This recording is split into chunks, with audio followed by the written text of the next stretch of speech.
Hello, this is Carl from Denmark.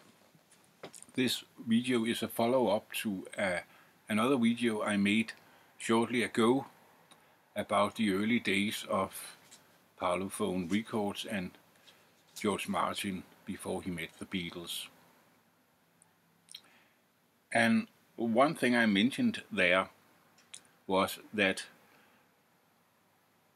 the release of an album called Beware the Vikings Are Over Us with Papa Boo's Viking Jazz Band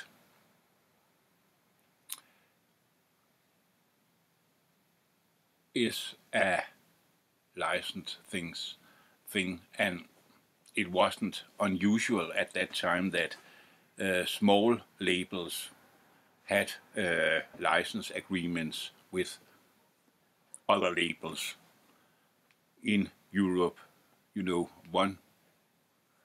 in one country there was this little independent label, and if they released something that could be of any interest in other European countries, it would typically be a local label in that other country that released it. So a license agreement. Okay, fine.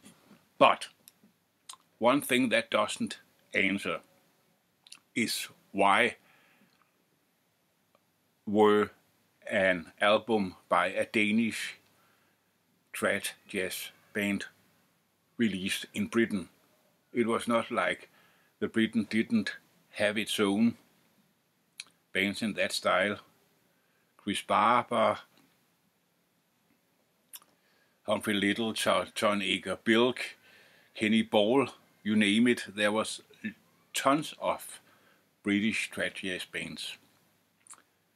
And yes, there were, but cross the borders of different European countries, there actually were a lot of connections and friendships between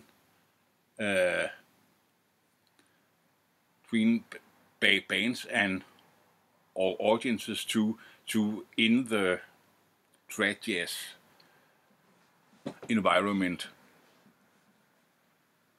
So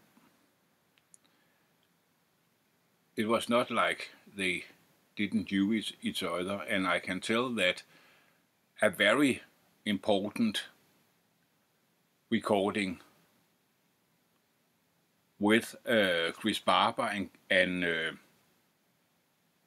Ken Collier, the very important Ken Collier, you could say the man who started the British trad movement, and Lonnie Donegan too, and also some quite important bass and drum player, was actually made in Denmark. I could talk a long time about these matters, but I'll go straight to the point. Papa Boo's Viking Jazz Band actually was very popular in the most of Europe, and they were touring all around Europe.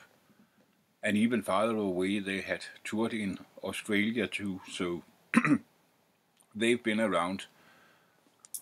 They were quite popular. So that's the simple explanation for releasing an album by Papa Boo's Viking Jazz Band in Britain. It's as simple as that.